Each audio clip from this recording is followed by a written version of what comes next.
اور بے شمار درود و سلام اس ہستی محتشم پر جو ہمارے درود و سلام پڑھنے کے محتاج نہیں۔ میرے بزرگوں، اللہ اور اس کے فرشتے آپ صلی اللہ علیہ وسلم پر درود پاک پڑھ رہے ہیں۔ عجیب فیض ہے آقا تیری محبت کا، درود تجھ پر پڑھوں اور خود سمر جاؤں۔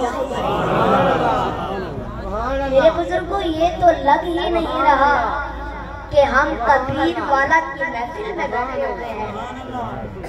میرے بزرگوں، روحانیت کا ایک ایسا سما ہے، یوں محسوس ہو رہا ہے کہ ہم گنبد خضرا کے سامنے بیٹھے ہوئے ہیں۔ غم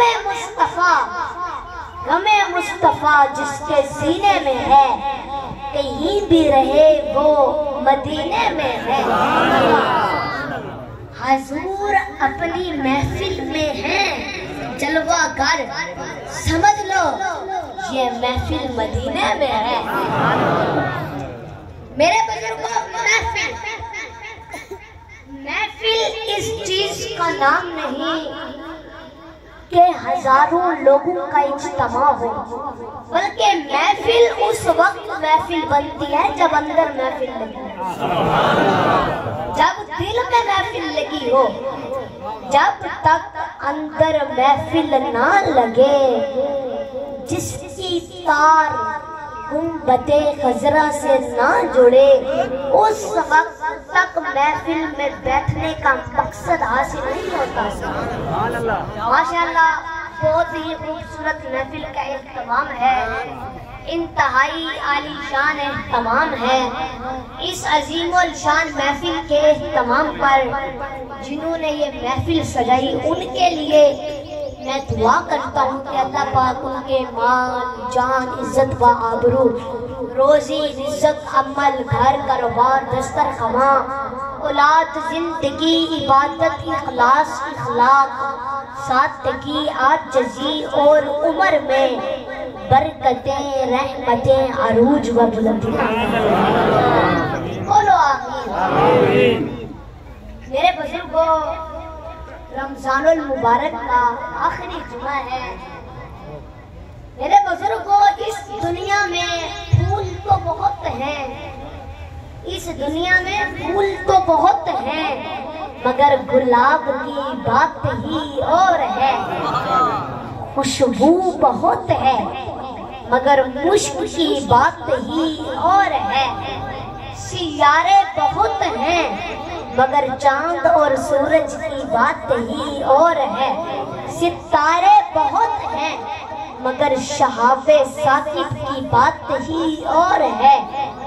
اس دھرتی پر شہر بہت ہیں، مگر مکہ و مدینہ کی بات ہی اور ہے۔ کتابیں بہت ہیں، مگر قرآن مجید کی بات ہی اور ہے۔ ایام بہت ہیں، مگر یوم عرفہ کی بات ہی اور ہے۔ پانی بہت ہے، مگر آب زمزم کی بات ہی اور ہے۔ راتیں بہت ہیں، مگر لیلۃ القدر کی بات ہی اور ہے۔ فرشتے بہت ہیں، مگر جبرائیل امین کی بات ہی اور ہے۔ اولیاء بہت ہیں، مگر سیدنا عبدالقادر جیلانی کی بات ہی اور ہے۔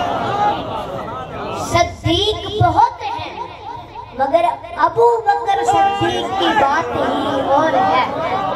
عادل بہت ہیں، مگر فاروق اعظم کی بات ہی اور ہے۔ سخی بہت ہیں، مگر عثمان غنی کی بات ہی اور ہے۔ بہادر بہت ہیں، مگر حضرت علی شیر خدا کی بات ہی اور ہے۔ انبیاء بہت ہیں، مگر سید الانبیاء کی بات ہی اور ہے۔ مہینے بہت ہیں، مگر ماہ رمضان کی بات ہی اور ہے۔ میرے بھائی اور بزرگوں، توجہ فرماؤ، رمضان المبارک کا آخری جمعہ ہے۔ میرے بزرگوں، اس رمضان المبارک کے اس سعادت مہینے میں اللہ پاک کی رحمتیں موسلادھار بارش کی طرح برستی ہیں، اور جس طرح موسلادھار بارش میں ہر چیز سیراب ہو جاتی ہے اور ہر چیز دھل کر صاف و شفاف ہو جاتی ہے، ایسے ہی اس مبارک مہینے میں اللہ تعالیٰ کی رحمتوں سے ہر انسان سیراب ہو جاتا ہے، مستفید ہوتا ہے اور گناہوں سے دھل کر پاک و صاف ہو جاتا ہے۔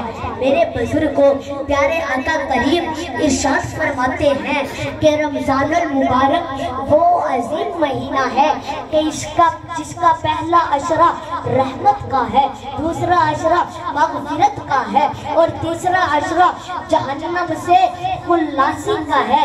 میرے بزرگوں، اس حدیث پاک سے معلوم ہوا کہ ماہ رمضان اللہ تعالیٰ کی رحمتوں اور مغفرتوں کا مہینہ ہے۔ اس مہینے میں، اس پرنور مہینے میں جنت کا دروازہ کھول دیا جاتا ہے، جہنم کا دروازہ بند کر لیا، جہنم کا دروازہ بند کر دیا جاتا ہے، شیطان ملعون کو زنجیروں میں جکڑ دیا جاتا ہے۔ ایک فرض کا ثواب 70 فرائض کے برابر اور ایک نفل کا ثواب فرض کے برابر کر دیا جاتا ہے۔ اس مکرم مہینے میں مومن کا رزق بڑھا دیا جاتا ہے۔ اللہ پاک فرماتے ہیں الصوم لی وعلی عبادی، کہ روزہ میرے لیے ہے اور روزے کا بدلہ بھی میں ہی۔ سبحان اللہ، نعرہ تکبیر، نعرہ رسالت، نعرہ تحقیق، نعرہ حیدری، نعرہ غوثیہ۔ سمجھ آ رہی ہے؟ توجہ فرماؤ۔ میرے بزرگوں، پیارے آقا کریم ارشاد فرماتے ہیں کہ جنت میں ہر عمل کا بدلہ فرشتوں سے دلوایا جائے گا۔ نماز کا بدلہ جبرائیل امین تم دے دو، زکوٰۃ کا بدلہ فلاں فرشتے تم دے دو، فلاں چیز کا بدلہ فلاں چیز کا بدلہ سبز یاقوت کے مکانات دے دو، فلاں عمل کا بدلہ سرخ یاقوت کے محلات دے دو، فلاں عمل کا بدلہ سونے چاندی کی اینٹوں کے بنے ہوئے محلات دے دو۔ لیکن جب آئی روزے کی باری تو اللہ پاک فرماتے ہیں فرشتوں، میرے اور میرے بندے کے درمیان سے ہٹ جاؤ، ہر عمل کا بدلہ تمہارے ہاتھ سے دلایا جا سکتا ہے، لیکن روزے کا بدلہ تمہارے ہاتھ سے دلوانا میرے روزے کی توہین ہے۔ روزے کا بدلہ میرا بندہ لے گا۔ فرمایا روزے کا بدلہ تو میں اپنے ہاتھوں سے دوں گا۔ سبحان اللہ، نعرہ تکبیر، نعرہ رسالت، نعرہ حیدری، عظمت رمضان۔ فرمایا روزے کا بدلہ تو میں اپنے ہاتھوں سے دوں گا، جزا میں اپنے ہاتھوں سے دوں گا۔ فرمایا روزے کا بدلہ سبز یاقوت کے مکانات نہیں، روزے کا بدلہ سرخ یاقوت کے محلات نہیں، سونے چاندی کی اینٹیں نہیں، دودھ اور شہد کی نہریں نہیں۔ فرمایا سنو میرے بزرگوں، اللہ پاک نے فرمایا کہ جنت میں وہ حوریں ہیں کہ اگر ایک حور دنیا میں تھوک دے تو پوری دنیا اس تھوک کی خوشبو سے بے ہوش ہو جائے۔ میرے بزرگوں، حدیث پاک میں آتا ہے، ارشاد ہے محمد عربی کا کہ اگر کسی حور کی جوتی کا تسمہ، اگر کسی حور کی جوتی کا تسمہ ایک سوئی کے نکے میں سے دنیا میں نظر آ جائے تو فرمایا پوری دنیا بے ہوش ہو جائے۔ اللہ پاک فرماتے ہیں جس میرے بندے کا روزہ ہے، جس میرے بندے کا روزہ ہے، وہ لاکھوں حوریں روزے کا بدلہ نہیں ہو سکتی۔ سبحان اللہ۔ فرمایا روزے کا بدلہ تو میں اپنے ہاتھوں سے دوں گا۔ فرمایا روزے کا بدلہ میرا بندہ لے گا۔ فرمایا فرمایا میرے بندے روزے کا بدلہ نہ جنت ہے، نہ نہر ہے، نہ بہشت ہے، نہ فردوس ہے،